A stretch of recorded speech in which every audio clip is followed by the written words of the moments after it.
जो हमें common herbal remedies और विशेषकर मेडिसिन के मेंटेनेंस के बारे में बताएंगे कि किस तरह से दवाओं का रखरखाव करना चाहिए अस्पताल में, और दवाओं में अगर कोई कमी होती है तो उसकी किस तरह से रिपोर्टिंग करनी चाहिए, उसकी कैसे आप रिपोर्टिंग कर सकते हैं, क्या प्रोसीजर है उसके, इन सब के बारे में डिटेल चर्चा करेंगे। और आप किसी जो आप लोगों की जो भी क्वेरीज होगी आप उसको पूछ भी सकते हैं उनसे। तो इसी क्रम में डॉक्टर राजीव गोडले सर का बहुत बहुत स्वागत है।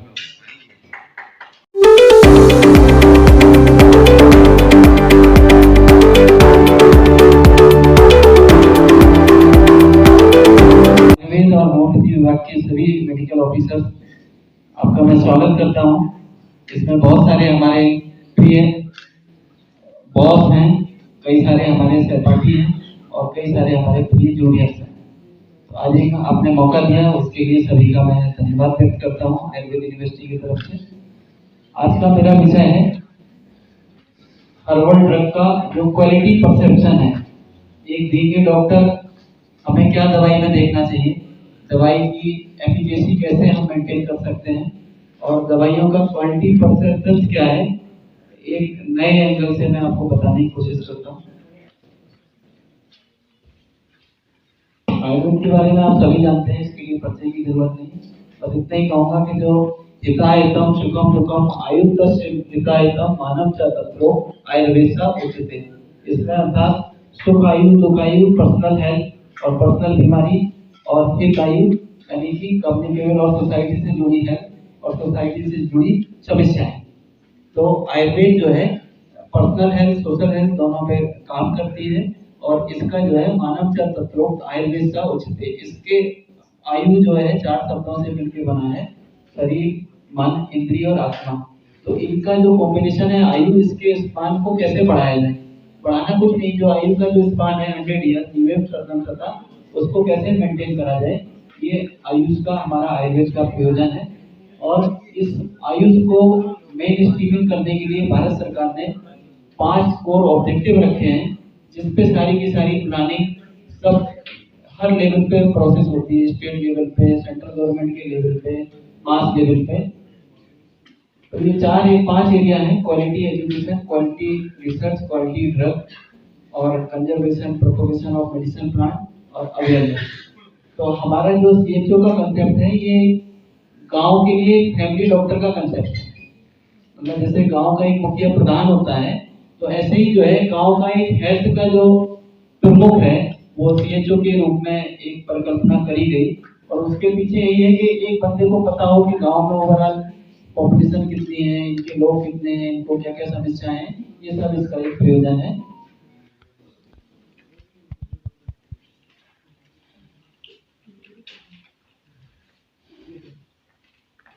आयुर्वेद में कहा गया विषम दिव्यांगों उपस्थिता रोगी पार्थ दुष्ट है। यानी कि जो हमारी जो हेल्थ का एक हमारा कोर बिजनेस है, बिजनेस माने पैसे कमाना नहीं होता, बिजनेस माने जॉब, वर्क। जो हमारा कोर वर्क है, क्या है? स्वस्थ व्यक्ति के स्वास्थ्य की रक्षा करना, आतुरत विकार प्रशमन, और जो लोग अगर बीमार ना हो उसकी रक्षा करना, और रोग हो जाए तो उसको दूर करना। तो इस दूर करने के लिए जो है वैद्य एक प्रधान युक्ति है, प्रधान व्यक्ति है, जिसके द्वारा ये सब होने वाला है। एक तरह से हेल्थ का प्रोसेस होना है वैद्य हमारा। और इस वैद्य डॉक्टर को जो है आयुर्वेद के हिसाब से कुछ गुण बताए हैं, वो सबको पता ही है और सब हैं और वेल डिजर्व करते हैं, इसीलिए आप मेडिकल ऑफिसर के रूप में अपने पद को सुशोभित कर रहे हैं। तो आपकी जो कॉम्पिटेंसी क्वालिटी के बारे में कोई क्वेश्चन ही नहीं है। क्वेश्चन कहाँ से शुरू होते हैं? क्वेश्चन शुरू होते हैं हमारी दवाई से, जिसके आधार पर आप लड़ने वाले हो बीमारियों से, मरीजों को आप सही करने वाले हो। तो जो हमारी प्रधान चीज क्या है? औषधि। तो औषधि की गुण चरण में बताया है, बहुधा तत्व युगतम अग्निरिक कल्पना संपत चतुष्कोणम देवानाम गुण उच्यते। अर्थात कोई भी मेडिसिन उस मेडिसिन को कहेंगे जो सर्वत्र उपलब्ध हो। जैसे अभी सीवकतम की चर्चा चल रही थी, अब पता लगा जो एक पर्टिकुलर 1 महीने में होती है, और जिसका जो है पूरे देश भर में जितने जियोग्राफिक रीजन है सब जगह अवेलेबिलिटी ना हो, तो ऐसी औषधि को आइडियली औषधि नहीं मान सकते। तो कोई भी औषधि क्या होती है? अच्छी औषधि, जिसको हमें मास में यूज करना चाहिए, दैट इज बहुधा everywhere, that should be everywhere. Second one is युगतम। उसकी जो पोटेंसी है, उसका जो वीर है, जो रस गुण वीर विपाक है, उसके जो गुण है, जिस कारण से उसको आदान करा जा रहा है, जिस कारण से उसको लिया जा रहा है, गुण को कहते हैं गुण आमंत्रित धातु से बना है, जिसका मतलब है कि उसको अट्रैक्ट करना, लेना। कोई भी चीज को आप कब लेते हो, जब आपकी रिक्वायरमेंट के हिसाब से मीट करती है। इसी क्वालिटी के जो ओवरऑल परसेप्शन है उसके बारे में आपको भी बताऊंगा। तो बहुत सारे ये डायमेंशन है। तो आयुर्वेदिक जो हमारा या जो होम्योपैथी के डॉक्टर्स हैं, इनका क्लासिकल मेडिसिन पे ज्यादा वर्क होता है, और वो वर्क जो है हमारे ईडीएल से गवर्न होता है। EDL is essential drug list that is published by the ministry of Ayush, government of India. और हर डिपार्टमेंट में, एलोपैथी में भी ईडीएल होती है, होम्योपैथी आयुर्वेद सभी पद्धतियों में ईडीएल होती है। और इस ईडीएल में जो बेसिक बीमारियों के लिए कॉमन दवाइयाँ होती हैं, जो कि सर्वथा सुलभ होती हैं और सभी जगह होती है, और इनका हम प्लानिंग करते हैं जिसके लिए कोई इश्यू ना हो। तो बहुत सारे ये डायमेंशन है।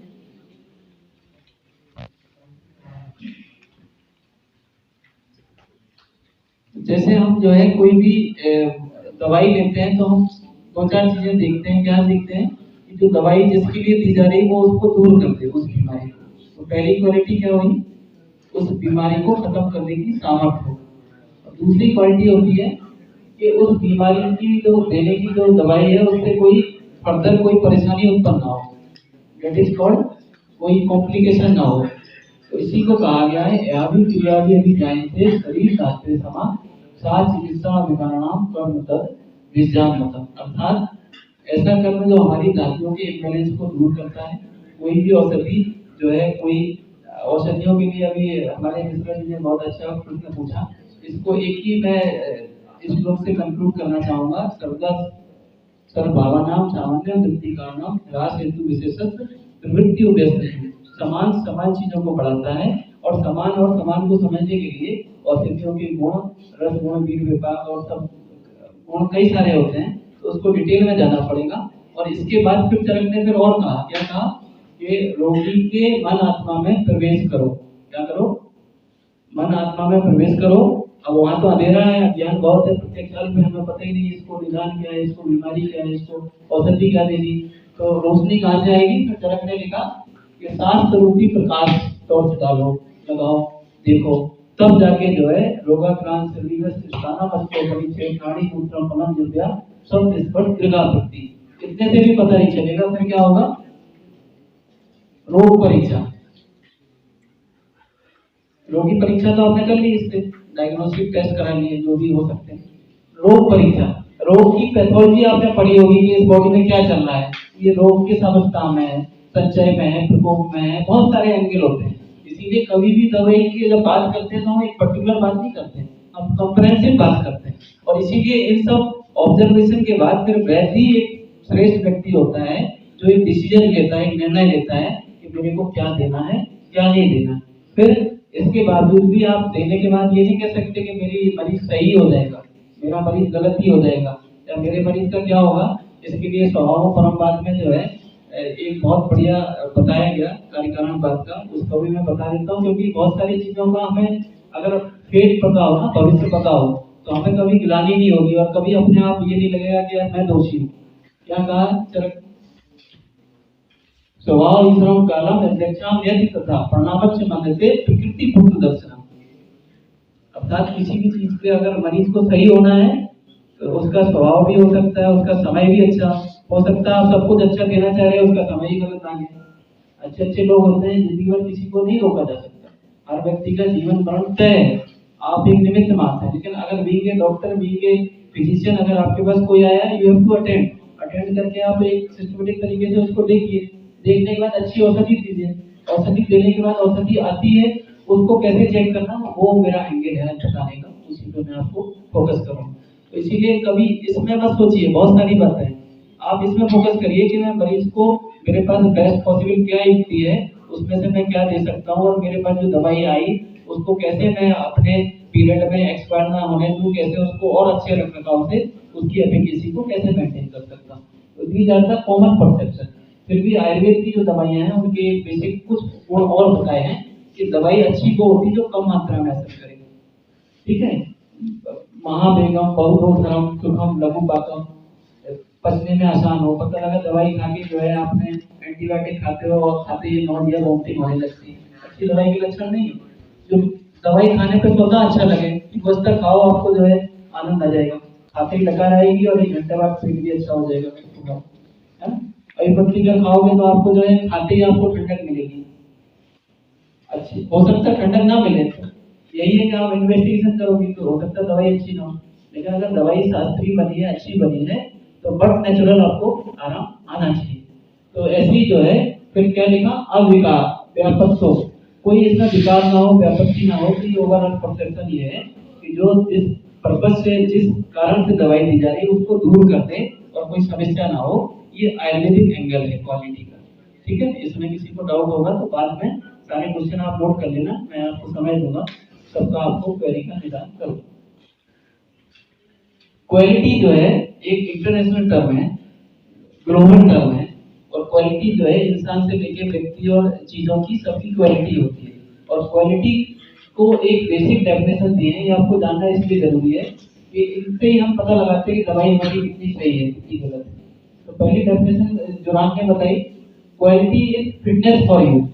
तो आयुर्वेदिक एंगल क्या हुआ कि आप जो दवाई दे रहे हैं, दवाई से जो है आपको जिस, अगर आपको डायरिया हो गया तो कोटाजन मट्टी दे रहे हैं तो उसको दूर कर दे, अगर आप जो है उसको वासा सिरप दे रहे हैं तो उसकी खांसी को दूर कर दे, अगर आप सितोफ्लाइटिस दे रहे हैं तो उसकी जो है जलन को, उसकी जो है खांसी को दूर कर दे, तो ताली साथी दे रहे हैं तो जो जिस दवाई का एक पर्टिकुलर गुण है उसको अगर वो फुलफिल करता है तो डेट इज क्वालिटी।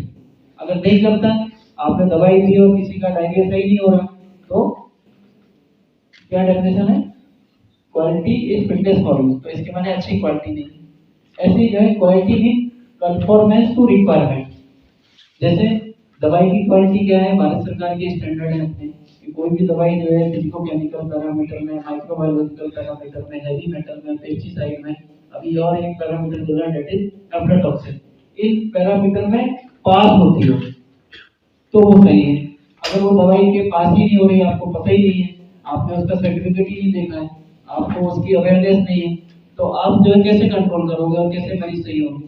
तो क्वालिटी का एक अर्थ ये भी है, conformance to the requirement. Quality जो है एक्सेप्टेबिलिटी को भी कहते हैं। अब सैमसंग जो है जब दुनिया में जब सिंपल मोबाइल चला करते थे नोकिया वाले, और इन्होंने एक नया डायमेंशन खोजा, डिस्प्ले वाला टच स्क्रीन वाला लेके आए। टच स्क्रीन के बाद इन्होंने जो है कस्टमर को दुनिया में एक्सेप्टेंस रही, नई नई चीजें आती हैं, अगर उसके लिए उसके लाइफ स्टाइल को अगर सकारात्मक, अगर पॉजिटिव एंगल से वो फुलफिल करती है तो वो चीज एक्सेप्ट होती है। एक्सेप्ट हुई है, एक्सेप्ट करने के माने कोई भी प्रोडक्ट अगर सस्टेनेबल रूप से आ रहा है, जैसे आपकी डिस्पेंसरी में अगर आप निरंतर रूप से इन्वेस्टर क्यों मंगा रहे हो, या आरोग्य बटी मंगा रहे हो, या संजीवनी बटी मंगा रहे हो, तो कहीं ना कहीं आपकी कस्टमर की रिक्वायरमेंट को पूरा करती है या करती रही होगी तभी आ रही है, वरना रिपीटेड ऑर्डर नहीं होता ना। आप किसी भी रेस्टोरेंट में अगर खाना जोमेटो या किसी भी ऐप से मंगाते हो तो उसी का तो मंगाते हो जिसका आपको अच्छा लगता है। एक बार मंगाते हो, अगर अच्छा नहीं लगता दूसरी बार उसको अपने मेमोरी से डिलीट मार देते हैं। ठीक है, तो अगर एक्सेप्टेबिलिटी भी एक अच्छी क्वालिटी का डिनोटर होता है, लेकिन ये क्वालिटी एक एक्सीडेंटली नहीं आती। क्वालिटी क्या है, क्वालिटी डिग्री ऑफ एक्सीलेंस। एक जो है हमारे वैद्य की भी क्वालिटी है और एक जो है दवाई की भी क्वालिटी है, और दवाई सिर्फ फेल पास नहीं होती है, सिर्फ यही अंतर है कि दवाई जो है पास तो होती है लेकिन एक्सीलेंट नहीं होती। और हमारे मरीज कैसे सही होंगे, एक्सीलेंट से। इसीलिए हमारे यहाँ चरक हो, चाहे सुश्रुत हो, चाहे भागवत हो, सभी ने ताजी और निरापद औषधि बनाने के लिए लिखा, कस्टमाइज औषधि।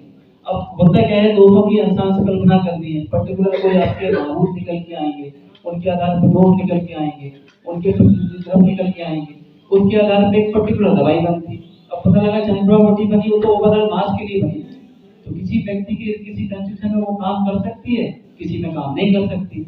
अगर आप किसी को ओवरऑल बल्क में दोगे तो जो है किसी को 50% काम करेगी, किसी को 80% काम करेगी, किसी को हो सकता है वो नेगेटिव भी है सब। तो इसीलिए इन दवाइयां जब ओवरऑल मास में बनती हैं तो इनके नेगेटिव असर भी होने स्वाभाविक है। आयुर्वेद में जो भ्रांति है कि आयुर्वेद की दवाई के साइड इफेक्ट नहीं होते, वो उस कंडीशन में है कि जब वैद्य ने कस्टमाइज दवाई लिखी है। आज जो है दूध भी अगर हर व्यक्ति को, आप इतने लोग बैठे हैं हमारे, तो अगर सबको पिला दो तो हर व्यक्ति को दूध भी साथ में नहीं है, ठीक है। हर व्यक्ति को जो है पानी भी साथ में नहीं होता है, किसी को मिर्ची अच्छी नहीं लगती, किसी को ज्यादा मिर्ची खिला तो कोई दिक्कत नहीं। यानी कि इधर एक हर व्यक्ति एक अपने आप में एक बहुत बड़ी प्रयोगशाला है और उसको कस्टमाइज इसीलिए आयुर्वेद में लिखा गया। और जब भी ये मास बनी बनाई दवाई आती है तो ये समस्या स्वाभाविक है, इसके लिए आप दोषी नहीं है। कुछ हो सकता है दवाइयाँ घटिया आ जाए या कुछ हो, उसका एंगल भी बताता हूँ मैं आपको।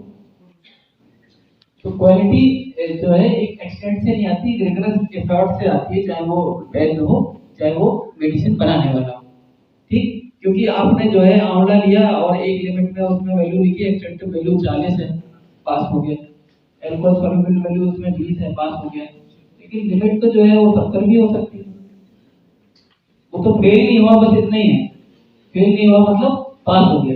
लेकिन पास होने की लिमिट जो है 100 नंबर भी हो सकते हैं और जो है फर्स्ट डिवीजन के लिए 60 नंबर भी हो सकते हैं। तो इसीलिए कहते हैं कि मेडिसिन प्रोफेशन एक नोबल प्रोफेशन है, यहाँ एक्सीलेंस की जरूरत है। और एक्सीलेंस की तरफ हम और हमारे मैन्युफैक्चरर जो हमें सप्लाई करते हैं, जहाँ से हमारा सोर्सिंग होती है, वो होना चाहिए।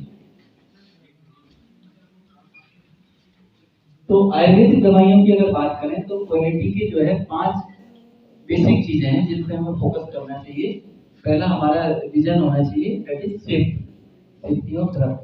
कोई भी दवाई जो है आप काम करती हो नहीं करती हो, पहले ही आपको पता होना चाहिए जो भी आपके पास स्टॉक आया, क्या वो हैवी मेटल उसका चेक हुआ है, क्या उसमें एफ्लाटॉक्सिन चेक हुए हैं, क्या उसकी माइक्रोबायोलॉजी हुई है। माइक्रोबायोलॉजी में 6 टेस्ट होते हैं, क्या होते हैं? Total plate count, east and mode, 4 प्रकार के टेस्ट हैं। तो ये बेसिक टेस्ट है। तो आपकी दवाई किसी को फायदा करे ना करे, लेकिन इतनी गारंटी तो हो जाती है कि वो नुकसान नहीं करेगी। और ये राइट जो है इस दवाई के प्रोफेशन में भी नहीं, जहाँ पे भी आप अगर एक पैसा भी देते हो, भाई उत्तराखंड सरकार दवाई खरीदती है, खरीदने पर मनी जाती है, अर्थ डिस्काउंट करता है। तो जहाँ भी हम एक पैसा भी देते हैं तो 8 राइट प्रिजर्व रहते हैं, that is consumer protection act. पहला राइट है right to information, right to safety, right to hearing, right to compensation, right to reduction. अभी नए 3 राइट और आए हैं, राइट टू लायबिलिटी। तो ये जो है सारे के सारे राइट आपने पे करा है, आपने, आपके डायरेक्टरेट ने, आपकी सरकार ने, या जिसने भी करा हो, कहीं ना कहीं से पैसा लग रहा है। तो बीइंग ए यूजर हमारी ये जिम्मेदारी है कि हम इनको समझें कि क्या ये जो है हमारे बेसिक राइट को पूरा करती है। ये तो हो गए जनरल राइट जो किसी भी चीज से जुड़े हैं, लेकिन दवाइयों के साथ सेफ्टी का एंगल बहुत ज्यादा इंपॉर्टेंट है। और आप सबका, मेरा आने का पर्पज ये था कि आपको दिमाग में ये सब कॉन्शियसनेस डालूं, एक जागरूकता डालूं कि हमारे दवा मरीज जो है क्या होता है, मरीज को चरक ने कहा कि पुत्रवत उसकी सेवा करनी चाहिए, पुत्र के समान होता है। इसीलिए पुराने जमाने में पैसा लेने का विधान नहीं था, तो हम लोग तो मेडिकल ऑफिसर हैं, मतलब पुत्रवत की सेवा करते हैं, किसी से पैसे भी नहीं लेते हैं, जो भी जाता है फ्रेंडशिप में चला जाता है। नहीं, वो तो एक अलग मैटर हो गया। वो तो ब्रेड एंड बटर के लिए जो है जेल भी जाओ वहाँ भी सैलरी मिलती है, ऐसा नहीं है, वहाँ भी तो खाना मिलता है, सब चीज। ब्रेड एंड बटर तो एक बेसिक राइट है, लेकिन जो है आप कमर्शलाइज नहीं कर रहे हो ना। कोई जो है अगर प्राइवेट जाओगे तो 500 रुपए फीस लग रही है, आप जो है 10 रुपए के पर्चे में देख रहे हो। तो कहने का मतलब ये है कि हमें, हमारा जो ब्रेन है वो इस लेवल पे फोकस करना चाहिए कि हमारे मरीज को फायदा हो ना हो, लेकिन हमारे मरीज को हमारी दवाई खा के उसका पेट खराब नहीं होना चाहिए। माइक्रोबायोलॉजी अगर होगी, अब आपको पेट खराब के भी डेफिनेशन बताऊंगा अभी माइक्रोबायोलॉजी का। फिर आइडेंटिटी, पेट खराब को आप ऐसे समझ लीजिए जैसे अभी आप बैठे हो यहाँ पे कितने बैक्टीरिया होंगे? लगभग 10 से 15 lakh bacteria, colony farming unit जिसे कहते हैं, CFU पर ग्राम।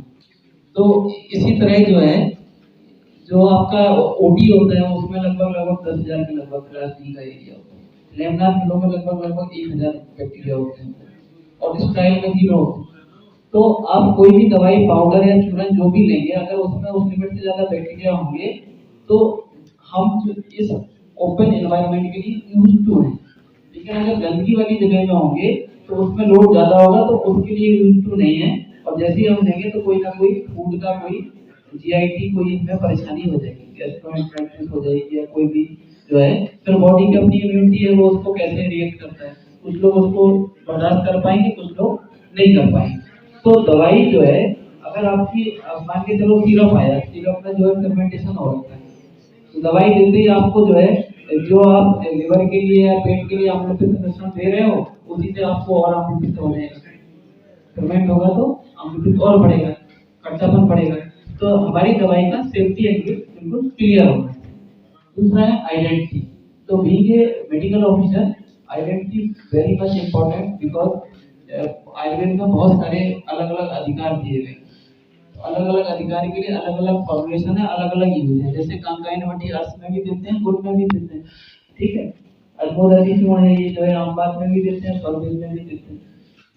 ऐसे बहुत सारे फॉर्मुलेशन है जिसमें आपको जो है मल्टीपल यूज मिलेंगे, मल्टीपल फॉर्मुलेशन है। और कई बार अलग अलग राइटिंग है, जैसे डायग्नोस्टिक है, सारंगम नहीं दो दे रखते हैं। तो बहुत सारी चीजें ऐसी हैं कि हमें पता होना चाहिए कि ये जो दिया जा रहा है वो किसके लिए है। एक जो है गवर्नमेंट सप्लाई में आता है पत्रकारिता। पत्रकारिता जो भारत सरकार की तरफ से अप्रूव्ड है, वो प्रमेय अधिकार का है, ठीक है। और कॉमनली जिसको लिखा जाता है वो जो है कामला अधिकार से लिखा जाता है। तो हमें ये पता होना चाहिए कि आइडेंटिटी क्या है, उसको हम किस लिए दे रहे। और दूसरा, जहाँ डालते समय, जैसे अभी हमारे पूर्व महानुभाव ने कहा कि च्यवनप्राश में जो है असली चीजें नहीं मिलती हैं, तो आयुर्वेद की इतनी बदनामी भी ठीक नहीं है। मैंने जो है सारी दुनिया में घूमा है, और लगभग लगभग देश में मैंने जितने बड़े बड़े यूनिट हैं और बड़ी बड़ी चीजें हैं, अभी लाइसेंसिंग का भी मैं अधिकारी हूँ यहाँ पे, जो पैनल एक्सपर्ट है, तो बहुत सारी चीजें देखी हैं। मतलब हमारे अपने सिस्टम में कुछ कमियां हैं, लेकिन इतना भी ब्लाइंडली ऐसा नहीं है कि बिल्कुल मतलब खत्म हो रहा है। आप सभी विद्यार्थियों, सबने च्यवनप्राश बनाया कि नहीं बनाया? मुझे लगता है सभी अपने अच्छे संस्थान में पढ़े, तो आपने बनाया होगा या आपके मित्र ने बनाया होगा, आपने खड़े होकर देखा होगा, ठीक। हो सकता है दो चार औषधियां हैं जो नहीं मिलती, वो उसके प्रसिद्धि द्रव्य लिखे हैं 9 प्रकार, है। अगर आपने अधिकारी बनने मिलता तो उसका लिखा है, अगर आपने रिद्धि तो उसका प्रसिद्धि द्रव्य लिखा है। लेकिन 5-6 औषधियों के अलावा किसी ने कोई ऐसा देखा कि च्यवनप्राश में नहीं मिलता है? आप बता दो अभी, ठीक है। मैटर इतना है, सिर्फ आर्ट ऑफ मैन्युफैक्चरिंग है कि जो आप आंवला ले रहे हो सकता है ताजा ना हो सकता है आप जो जीवंती ले रहे हो ताजी ना हो सकता है सूखी हो, सिर्फ पोटेंसी का अंतर हो सकता है। तो आइडेंटिफिकेशन जो है बहुत इंपॉर्टेंट है। और आजकल जो है च्यवनप्राश में 48 घटक होते हैं, जिसमें कि आपके 48 में से 2-3 घटक में ही कंट्रोवर्सी रहती है, सारे के सारे मिलते हैं। बस ये कि अगर आप जेन्युइनली डाल रहे हो, चीटिंग कहाँ पे होती है? च्यवनप्राश में जैसे जब हम आंवले के जैसे लेते हैं, तो एक जो 500 आंवले का जो बैच लिखा है, तो उसमें हमने 48 ग्राम औषधि लिखी है, एक पल औषधि। तो वो एक पल की जगह कोई आधा पल ले लेता है। कोई जो चीनी डालते हैं, जो है संभाग डालनी चाहिए, वो लोग जो है उसमें 4 गुना चीनी डाल देते हैं। तो कंट्रोवर्सी है, जो चीटिंग है, वो उस लेवल पे होती है। तो वो अगर आपको अगर पता होगा ये एंगल कि असली चीज ऐसी होती है, तो आप बर्दाश्त करोगे नहीं। और गवर्नमेंट सप्लाई में सबसे बड़ी ब्यूटी है कि चीटिंग का एंगल हमारे एंगल पे नहीं होता है, और अगर कोई चीज गलत आई तो आपको रिटर्न करने का पूरा राइट है। अगर आपको लगता है कहीं से भी ये दवाई अच्छी नहीं है, आपका सामान उसे वापस करो, कहीं दिक्कत तो है नहीं, ठीक है। तो स्ट्रेंथ, तीसरी चीज आती है स्ट्रेंथ की।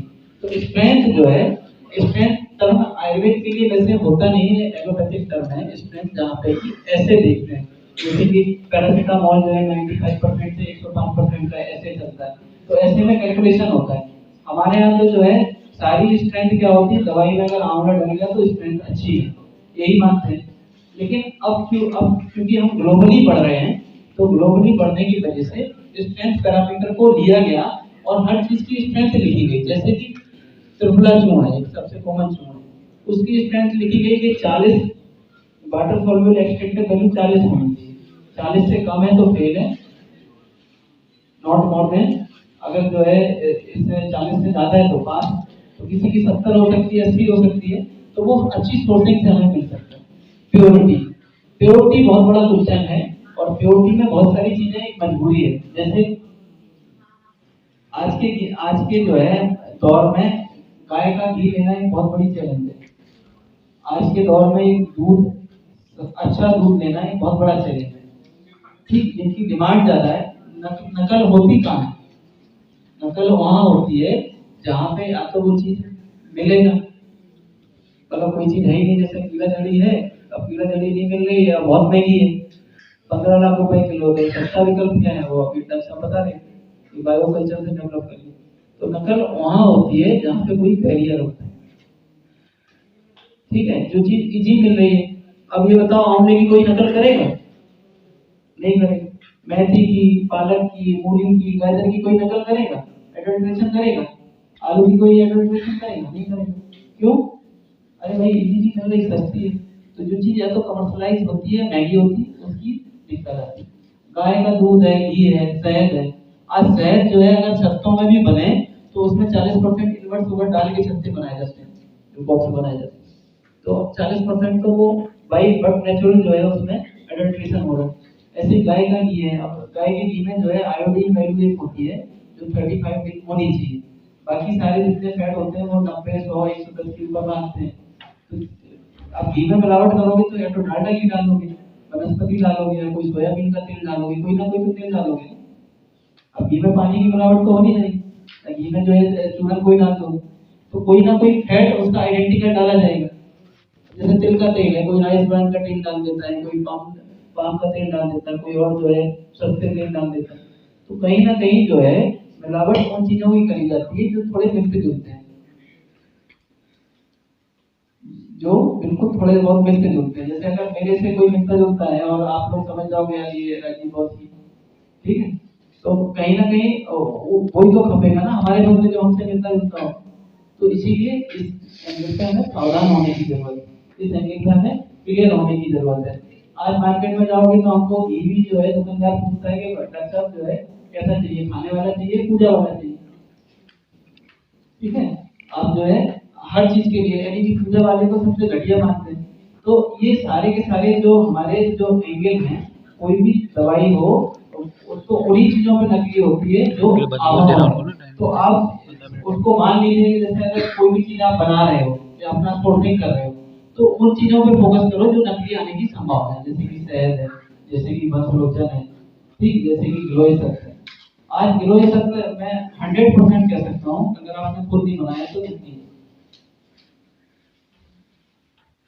100%, ठीक, जिसमें कोई इम्पैक्ट नहीं। वंशलोचन जो है सारी दुनिया में आप बड़े बड़े चमत्कार वाले मैंने देख लिए और सारी दुनिया पूरी छान ली।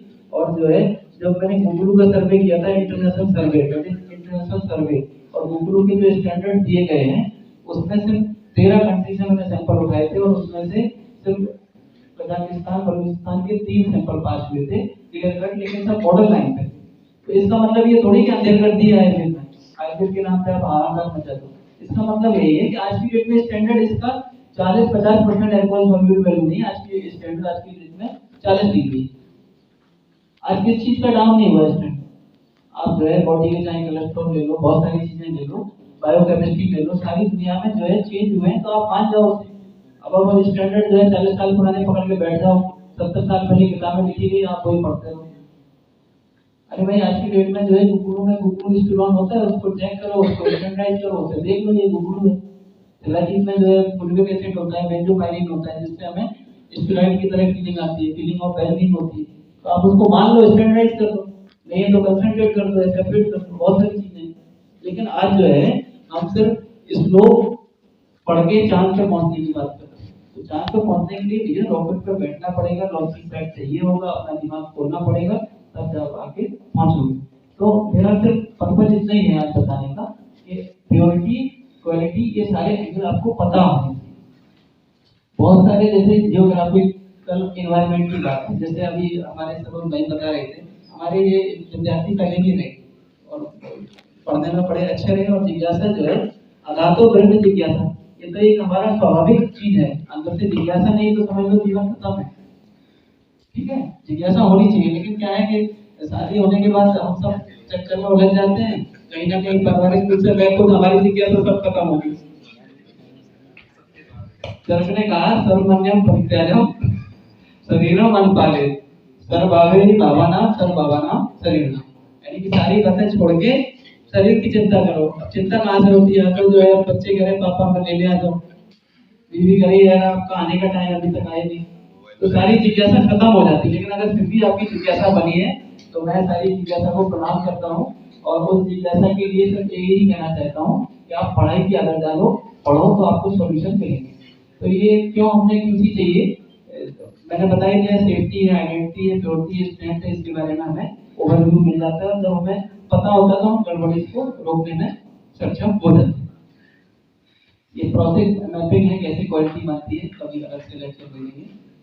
ठीक है, क्वालिटी के लिए जो है बेसिक टेस्टिंग, जो हमारा रोल शुरू होता है वहां से करते हैं। Botanical testing, physical testing, chemical testing, microbiological testing और न्यूमेट्रिक टेस्टिंग। दवाई बनी बनाई आपके पास 80% आती है, 90%, तो आपने बॉटिकल टेस्टिंग कुछ करनी नहीं है। बस आपने जो है फिजिकल टेस्टिंग में सर्टिफिकेट ले लेना है, केमिकल टेस्टिंग में सर्टिफिकेट ले लेना है, माइक्रोबायोलॉजिकल टेस्टिंग में सर्टिफिकेट ले लेना है और सेफ्टी प्रोफाइल के सारे सर्टिफिकेट आप अपने चेक कर लीजिए। अपने सीनियर से पूछ लीजिए, सर आप यू प्लीज इंश्योर कि वेदर दीस सर्टिफिकेट कम और नॉट। अगर नहीं है तो आप जो है सम्मान हमें एक पत्र जरूर कि मैं ये कर दूंगा, वो कर दूंगा, 50 चीजें, लेकिन हमसे एक लेटर नहीं लिखा जाता। अपनी सीएल लिखने के लिए हम बोलते नहीं यार बाद में लिखेंगे, ठीक है ना। तो लिखने की गवर्नमेंट ऑफिसर कहीं भी कोई आपको डिसअपॉइंटमेंट होता है किसी भी व्यवस्था से, just write down, black and white में सारी दुनिया ओपन है। कोई स्टूडेंट सुने वो पेपर आपका रखा है, वो पेपर ही आपको बताएगा। कहीं कोई आपको लग रहा है, कहीं आपको लग रहा है यार मैं यार इतना समर्थ नहीं हूँ, मैं ये सीटी बजाऊंगा सब जो है हमारी सीटी छुड़ा लेगी। जैसे लोअर होता है, कोई जो है गलत के लिए आवाज लगाता है तो कई बार डर लगता है, मैं अब बोलूंगा तो सब कहेंगे तुम्हें क्या पड़ी, सब इतने लोग बैठे, ठीक है। हमें तो पड़ी इसलिए क्योंकि हम मरीज का सोचते हैं, जिसको ना पड़ी है वो उसका जाने, हम तो अपने लिए जीते हैं। तो कभी अपनी बात रखो, डेडिकेटली रखो और उसके लिए परेशान ना हो, यार मैं तो यार कह रहा हूँ मेरी कोई सुनी नहीं। अरे भैया मैंने अपनी ड्यूटी पूरी कर दी, अब दूसरे पे छोड़ दो, उसकी ड्यूटी क्या है ना। तो टेंशन में नहीं जीना, टेंशन में दूसरे को देनी हो तो दे दो, लेकिन खुद नहीं देनी। आप जो है अपना इजी गोइंग मूड में अपना जो है बात रखो, बताओ और 10 बार बोलो। आपकी बार मेडिसिन रिटर्न आई फिर दोबारा भेज दी, फिर गलत भेज दी, कोई बात नहीं, फिर लिख दिया कि महोदय आपको अवगत कराना है कि पुनः जो है उसी स्तर की दवाई आ गई, फिर वापस करना पड़ेगा। महोदय सेवा में श्रीमान से लीजिए तो कहीं कोई तकलीफ नहीं। तकलीफ तब होती जब हम ना महोदय करते हैं ना श्रीमान करते हैं और उम्मीद करते हैं सब दुनिया सही हो जाए। तो इतनी ज्यादा स्टैंडर्ड जो हमारे 4 पैथोजन है, ये हर दवाई के लिए है, चाहे पाउडर हो, क्वाथ हो, ये सब दवाइयों के लिए सारी चीजें जो है एब्सेंट होनी चाहिए। साल्मोनेला और जितने भी जो ये पीपीसी है, ये माइक्रोबायोलॉजी एंगल से जरूर आप कंफर्म कर लीजिए। इसमें बहुत बड़ी महंगी टेस्टिंग नहीं है। पेस्टिसाइड जो है आज भारत सरकार की तरफ से लागू है, लेकिन अनफॉर्चुनेटली अभी पूरी तरह से इम्प्लीमेंट नहीं है। लेकिन अगर आप फिर भी अगर फोर्स करोगे अगर तो उससे मंगाया जा सकता है। सारे बैच की नहीं तो कम से कम एक रेफरेंस टेस्टिंग मंगाई जा सकती है, ठीक है। फिर भी अगर सब कुछ नहीं तो रैंडम बेसिस पे इतनी डिस्पेंसरी है, कहीं से भी सैंपल उठा के करा जा सकता है। क्या हमारे जो मेडिसिन आ रही है इसका टेस्ट हो रहा है, ये वाला टेस्ट एफ्लाटॉक्सिन वगैरह एफएफपी में? मैं ये बता रहा हूँ कि ये सारी दुनिया का स्टैंडर्ड है, भारत भी इसमें शामिल है और भारत सरकार का आज की डेट में कानून है, ये होना चाहिए। अगर नहीं हो रहा आप पता कर लेना, आई डोंट नो। तो इसी तरह हेवी मेटल की लिमिट है 10 ppm, मरकरी, आर्सेनिक, कैडमियम और aflatoxin. Aflatoxin are the very harmful एक सब्सटेंस है जिससे कि हम लीथल मर भी सकते हैं।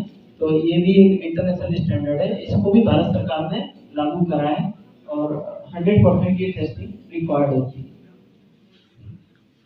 These are the basic testing for crude drug। कोई भी crude drug होती है तो उसकी TLC करते हैं, उसका जो है फॉरेन मैटर देखते हैं, उसकी टोटल एस देखते हैं, उसका pH देखते हैं, उसके वाटर सॉल्युबल कंटेंट देखते हैं, उसके अल्कोहल सॉल्युबल कंटेंट देखते हैं, उसके एसिड देखते हैं, ठीक है।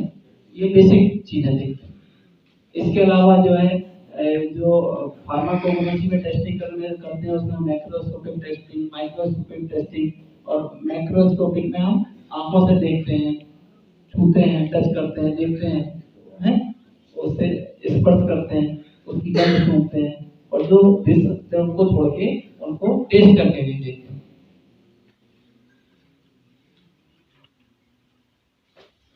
ये फिनिश गुड कंपाउंड ड्रग है, इनमें जैसे ऑयल की टेस्टिंग अलग होती है, जैसे ऑयल तेल है तो उसमें सैपोनिफिकेशन वैल्यू है, पेरोक्साइड वैल्यू है, आयोडीन वैल्यू है, इसमें एसिड वैल्यू है, उसके रिफ्रैक्टिव इंडेक्स है, उसकी विस्कोसिटी है, ठीक, उसकी टीएलसी है। टीएलसी तो सभी में करते हैं, टीएलसी का भी अभी बड़े भाई आ गए हैं, एसपीटीएलसी है। जितने भी एसेंशियल ऑयल होते हैं उसमें हम जीसी गैस क्रोमेटोग्राफी से करते हैं। पेस्टिसाइड के लिए जीसीएमएस गैस क्रोमेटोग्राफी, मास स्पेक्ट्रोफोटोमेट्री। तो बहुत सारी टूल एंड टेक्निक्स आ गई, ये आपके सपोर्ट के लिए, ठीक है। और जरूरी नहीं इनके लिए बहुत ज्यादा आपको सीखना जरूरी है, लेकिन हमें पता होना चाहिए कि इनका क्या काम होता है और कैसे हम कर सकते हैं। आपके लिए जो इम्पोर्टेंट मुझे लगता था कि जैसे कोई भी दवाई आती है तो आने के बाद मेरा आज का एक एंगल ये था बताने का कि स्टोरेज कंडीशन बेटर करें। तो कोई भी दवाई आती है तो सबसे पहले जो है, जो हम घर में करते हैं वही चीजें करते हैं, अलग से कोई दिमाग नहीं लगाना। और फॉर्चुनेटली घर में हम खुद करते हैं, और इधर आपके पास एक अनुचर या आपका फार्मासिस्ट या बॉय बॉय आपके सपोर्ट के लिए एक दो लोग होते हैं। एक दो एक्सेप्शन हो सकते हैं जिसके पास ना हो, लेकिन मोस्टली होते हैं। तो घर में हम क्या करते हैं, जैसे घर में आप अपनी किचन की पिक्चर देख लीजिए, कोई हाथ उठाए जिसकी घर में किचन गंदी रहती हो।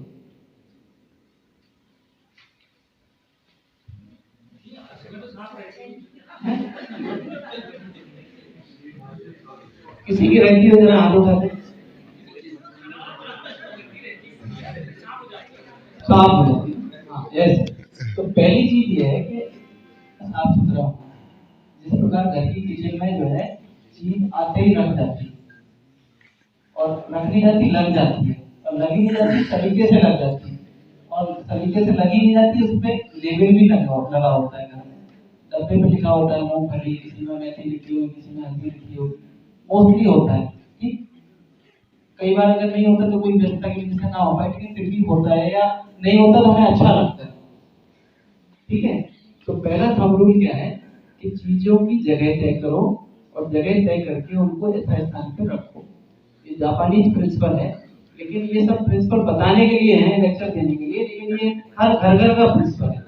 अगर कोई थोड़ा भी अगर सफाई से कॉन्शियस होता है तो इन चीजों को समझता है, ठीक। कोई भी चीज होती है घर में, आप जो है सोफा लगाते हो तो दीवार के थोड़ा दूर रखते हो या दीवार पे ही लगा देते हो? तो दूर रखते हैं, क्यों रखते हैं? पीछे गंदगी ना हो, कोई जाले आने लगे तो हम साफ कर पाए।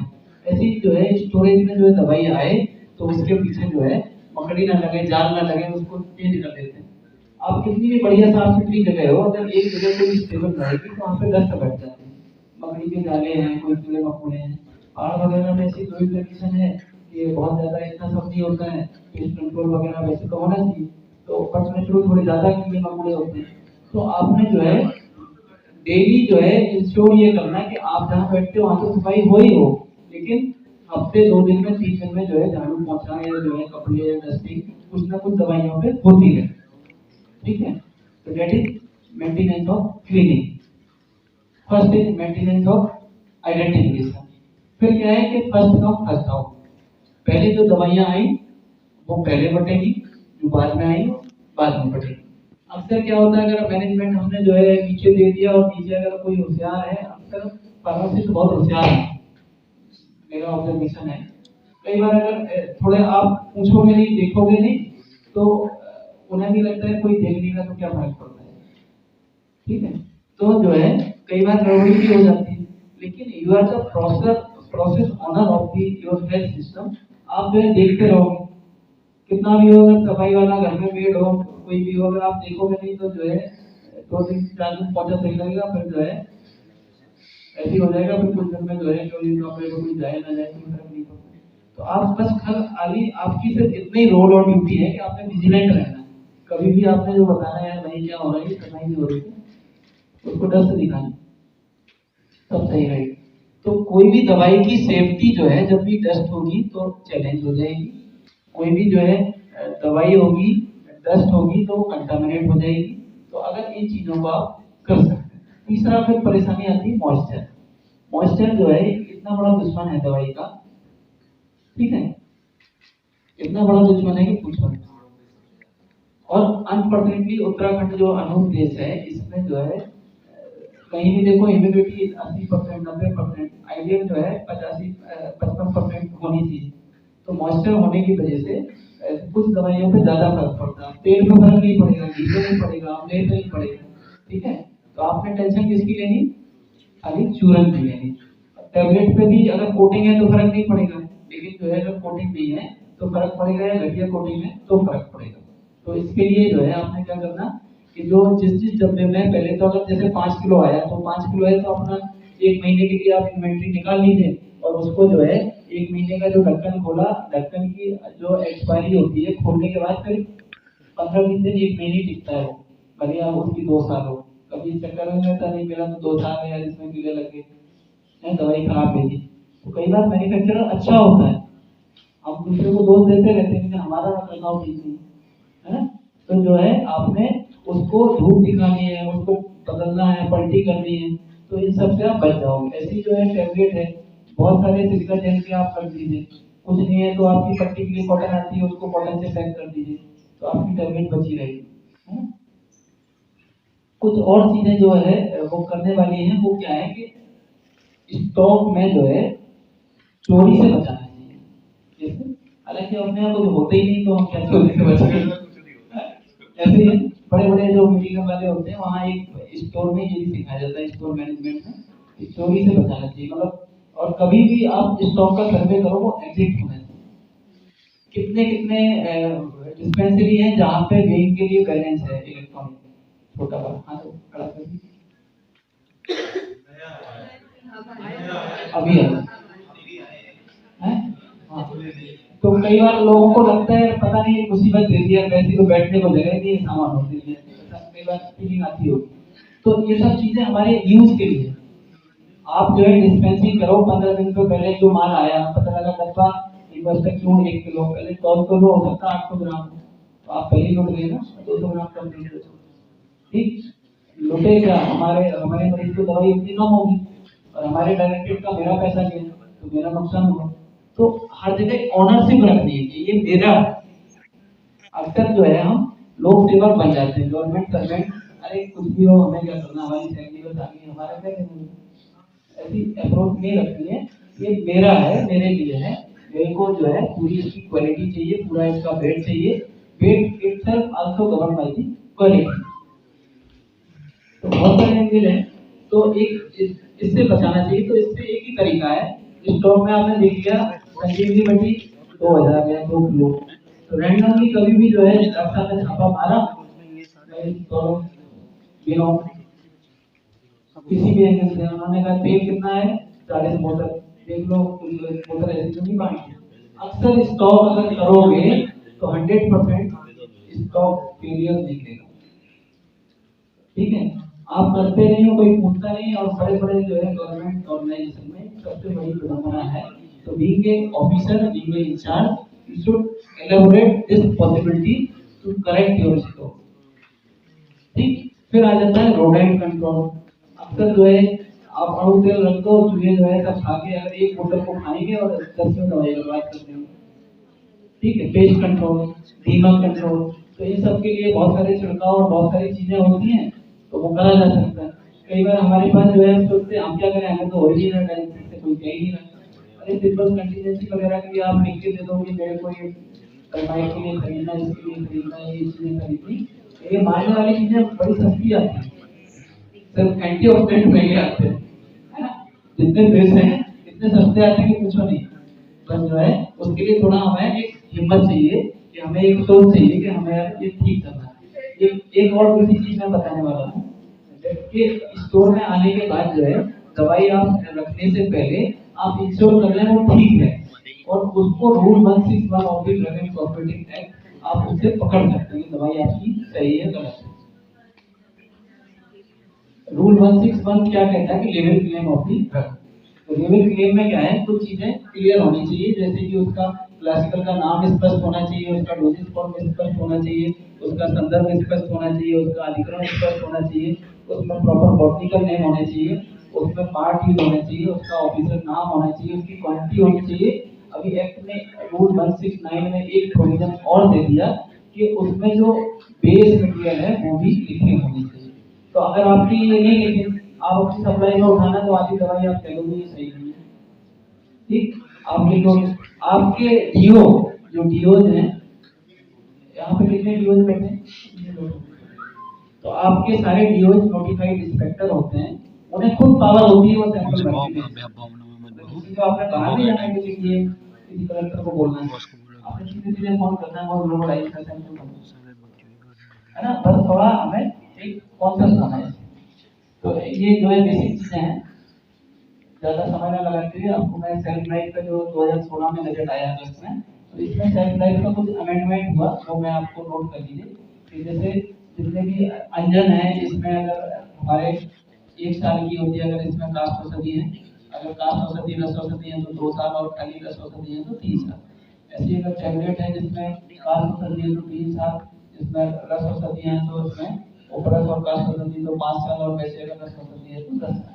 ऐसी जो है एक्सट्रैक्ट का 3 साल है, आपकी जितनी क्रीम है 3 साल है, तेल 3 साल है, ग्रंथ 2 साल है, ठीक, प्रवाही का 3 साल है, आपके जितने भी चूर्ण है इनका 2 साल है, क्वाथ का 2 साल है, गुगुलों के 5 साल है, गिरफ्त के 2 साल है, द्रावक लवण साल के 5 साल है, सुपन द्रव के 2 साल है, अर्थ के 1 साल है, अर्थ में अगर एसेंशियल ऑयल है तो 5 साल भी हो सकता है। यहाँ यूनानी के डॉक्टर नहीं बैठे, अर्थ की ऐसी बात है जिसमें एसेंशियल ऑयल तो पूरा चीजें होते हैं तो 5 साल की कर्ण बिंदु का 2 साल है, बाकी जो है ऑइंटमेंट 3 साल, कुपी पत्र रसायन के 10 साल, लोह मंडूर के 10 साल, रस औषधियों के 10 साल, परपटी के जो है 10 साल, और कुछ परपटी एक होती है श्वेत परपटी जिसका 2 साल होती है ना। इसके अलावा कुछ ताम्र परपटी आती हैं जिनके 5 साल होते हैं, लेकिन 5 साल में आप उन्हें एक फुट देके दोबारा रिवाइव कर सकते हो फर्दर 5 साल के लिए। इसी प्रकार जो है सत्य का 2 साल जो मेडिसिन प्लांट से निकला, और वैसे एक्सट्रैक्ट का 3 साल होता है, ठीक है। जितने भी पानक सर्वत है 3 साल से 3 साल, और तो ये मोटा मोटा मैंने ऑब्जर्वेशन बताया। आसो अरिष्ट और रस औषधियां बस में इनकी एक्सपायरी अनंत होती है, जितने पुराने उतने अच्छे। लेकिन जो है भारत सरकार ने जब से सीजीएचएस में बार कोडिंग का सिस्टम आया और अकाउंटेबिलिटी में प्रॉब्लम आ रही थी, हर जगह एक क्या होता था उनके सॉफ्टवेयर बने हुए हैं, कब आई कब खत्म हो रही थी, उसके हिसाब से उसको स्टॉक को खत्म करना होता था। आयुर्वेद में ये कंसेप्ट नहीं था, होम्योपैथी में भी ये नहीं था, लेकिन अनफॉर्चुनेटली गवर्नमेंट ने इक्विवेलेंट एक सिस्टम बनाने के लिए होम्योपैथी में भी कर दिया। लेकिन फिर भी जहाँ पे एल्कोहल है वहाँ पे पोटेंसी बढ़ती है, जहाँ पे बस में है वो समय के हिसाब से भी पाक होता है कि नहीं होता है यार, मैं कह रहा हूँ इसलिए ऐसे करते आप जो है भूताल भी पाक होता है। आप जैसे अगर फल आता है, कच्चा आम होता है, फिर पक जाता है, पक के बाद अगर लगा है तो सड़ जाता है, और टाइम के ले लिया तो हम अगर सही अवस्था में खाते तो हमारे शरीर में पचता है। तो शरीर में दाताग्नियों के द्वारा पचता है, विश्रांति के द्वारा, और नेचर में जब रहता है तो भूताग्नि के द्वारा। तो कोई भी औषधि पंच महाभूत से इतर नहीं है, अलग नहीं है, तो उसमें भी अपने महाभूत होते हैं, समय के हिसाब से परिपूर्ण होती है, पाक होती है। हमारे डायबिटीज का कारण बताया कि जो है नवा अन्नपान कपलत हेतु सर्व, नया अन्नपान भी रखते हैं। पुराने जमाने में क्या था, चावल है अनाज सब रिटेन करते थे, रिटेन करने का खाते थे, ऑटोमेटिक जो है भूतान भी पाक होके वो सुपाच्य होता था, लघु होता था। आज भी चावल है पुराने खाओगे तो अच्छा लगता है ना। तो फिर जो है एक रखरखाव में एक बात रह रही थी तो थी डॉक्यूमेंटेशन। तो जो भी चीज आपने ली है, जो भी खर्च करी है, घर में सिर्फ यही काम नहीं होता है, हिसाब किताब नहीं होता है कि यार कितना खर्चा है, कितना ले लिया, कितने किलो चीनी निकाली थी, कितने किलो हमने जो है उसमें डाली डे के साथ में, या कितने किलो आज हमने आलू लिए, कितने छील के कितने किलो बच गए, ये नहीं होता घर में। और घर में सफाई से लेकर सब चीज होती है। तो बस स्टोर में इसलिए होता है कि आपकी नहीं, अगर आपका व्यक्तिगत आपका अपना क्लिनिक है, कोई को करने की जरूरत है नहीं, करने की जरूरत, क्योंकि मेरा स्टोर है, मैं चाहे दूँ बांटू, मैं जो भी करूँ। लेकिन ये चूंकि क्या है, आप custodian of the your dispensary, custodian माने संरक्षक गार्डियन, तो इसीलिए इसकी आवश्यकता है। तो कोई भी चीज आप लेने से पहले आप गवर्नमेंट में ये समझ लीजिए, the job is not done until the paper work is complete. और पेपर वर्क कंप्लीट ही नहीं, साइन करना, और साइन करना ही नहीं, उसमें डेट डालना। अक्सर ये जो है गवर्नमेंट ऑफिसर की जो है कमी होती है क्या कि साइन कर देते हैं, डेट छोड़ देते हैं, पता नहीं यार क्या डेट डालनी पड़े, वो डेट समझते रहते हैं। लेकिन ये जो है बहुत बड़ा अपराध है। आप जो है कोई भी साइन करें तो डेट जरूर डालें, ठीक है? तो आप बहुत सारी परेशानियों से बचे रहोगे। और अगर स्टॉक जो है अगर नहीं भरा, साइन नहीं है, तो ऑडिट में दिक्कत आती है। ये जो है स्टॉक कैसे होने चाहिए, इसकी क्वालिटी है, कभी बाद में बताएंगे। तो इस सब क्वालिटी को जानने की आवश्यकता क्या थी? आवश्यकता यही थी कि जो है हमारे मरीज को जो है ना, तो उनके स्थान को पवित्र और अच्छा रखने के लिए हम प्लांटेशन जरूर करें, और करें ही नहीं, दूसरों को प्रेरित करें। तो इसकी शुरुआत अपने घर से करें, और घर से करने के लिए जो है प्लांटेशन के लिए सबसे अच्छी भूमि कौन सी होती है? गमले मिल रहे हैं आजकल। सबसे अच्छी भूमि होती है हमारा दिमाग। प्लांटेशन जो है दिमाग में पनपता है, फिर वो मिट्टी में पनपता है, ठीक है? तो आप जो है अपने दिमाग में रख लें, हम दो हमारे दो, हम अपने बच्चों पे और अपने जो है जन्मदिन पे प्लांटेशन करेंगे। और एक हो गई एनिवर्सरी, शादी की सालगिरह। यानी कि 5 जो है आपके इवेंट ऐसे आते हैं कि अगर आप अपने माँ बाप के बारे में ज्यादा व्यस्त तो नहीं सोच पा रहे हो, और रिश्तेदार हैं अपने, हमारे माँ बाप हो गए, हमारे सास ससुर हो गए, 4 आदमी ये हो गए, तो और अगर नहीं कर पाते कम से कम 5 को फोकस करो। तो जो है कम से कम 5 प्लांट लगने चाहिए, और अगर आप ज्यादा नेचर फ्रेंडली हो तो 5:5 25। तो साल में अगर इतने लगाओगे तो एक आपने एक स्टेप बढ़ा दिया, ठीक है? तो फिर इसके बाद फिर स्टेप ये है कि घर को सुंदर बनाना, हरा भरा। तो चाहे घर जो है 500 बीघा में हो, या 500 स्क्वायर फीट में हो, या जो है एक कमरे में हो, बस दिमाग में अगर हमारी जगह है तो हमारी बालकनी में अगर छोटी टेबल भी होगी तो एक हरा भरा गमला तो रख ही सकता है। कुछ नहीं हो सकता, तुलसी माता को तो लगा ही नहीं, ठीक है? आपको मैं प्रैक्टिकल अनुभव बता रहा हूँ कि जो है मैं अपने हर मरीज को बाई डिफॉल्ट जो है 12-15 पत्ते तुलसी के 2 काली मिर्च खिलाता हूँ। आधे मरीज तो ऐसे ही सही हो जाते हैं, हमें पता नहीं लगता है ये इससे हुए हमारी दवाई से हुई, ठीक है? बिकॉज तुलसी जो है एंटी श्वास के लिए, काश के लिए, प्रसाय के लिए, प्रदूषक, एंटीसेप्टिक भी है। इसके अलावा तुलसी का एक गुण होता है एडेप्टोजेनिक। एडेप्टोजेनिक क्या होता है? जो हमारे ब्रेन को भी समन करती है, हमारे स्ट्रेस को खत्म करती है।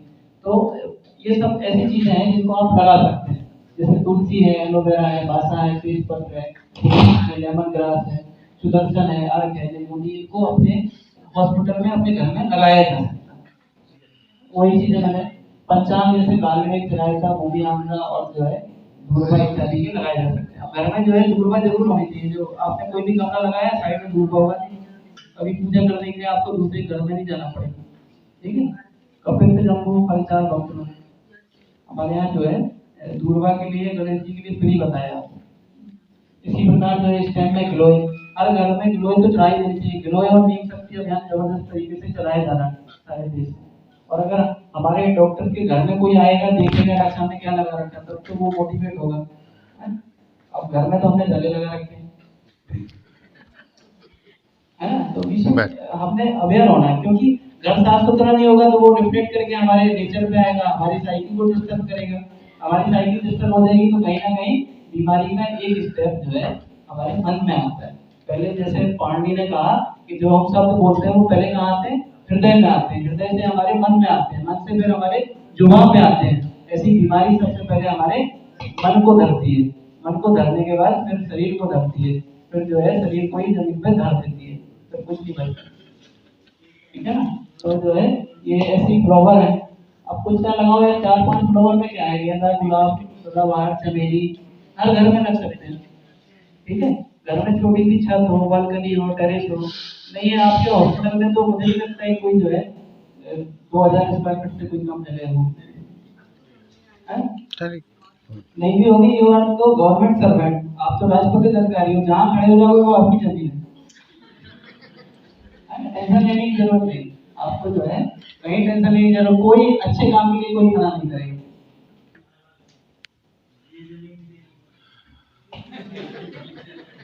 तो बहुत सारी चीजें हैं अभी जो है जो मैं करता हूँ वही बता रहा हूँ। तो बस मैं यही कहूँगा, आओ मिलकर वृक्ष लगाएं अपनी जगह को।